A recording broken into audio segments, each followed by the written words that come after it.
في ناس وجودهم في حياتك بيحسسك انك قليل مهما عملت ومهما تعبت. دايما بيشوفوا انك ناقص، يعني في حاجة ناقصة فيك. وساعتها بتسأل نفسك سؤال بديهي: طب انا اتعامل معاهم ازاي؟ واسكت ولا ارد عليهم؟ طب ولو رديت، ارد بتجاوز نفس اسلوبهم ولا ارد بأدب؟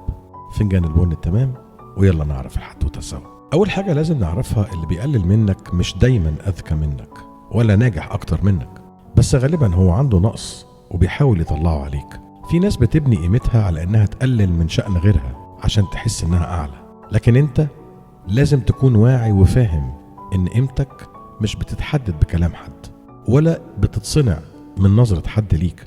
اوقات لازم تقف وقفة وتقول لا، مش كل مرة تسكت يبقى حكمة. في سكوت بيكسر وبيسمح بالإهانة. يعني لو الشخص ده قريب ليك، واجهه بأدب وقول له ان اسلوبه مش مقبول، ولو مش فارق معاك في حياتك تجاهله وما تديلوش اكتر من حجمه. ولو في مكان شغل خليك محترف، بس اوعى تسمح لحد يدوس على كرامتك عشان وظيفة. المهم يا صديقي واصل الحدوتة، ما تصدقش انك قليل لمجرد ان حد شايفك كده. انت اللي تحدد قيمتك مش هما. في الاخر يا صديقي، اللي بيقلل منك مش بيقول حقيقتك، بيقول حقيقته هو. فخليك دايما واقف رافع راسك وعارف انت مين، لانك تستاهل الاحترام حتى لو من غيرهم. اشوفكوا على خير.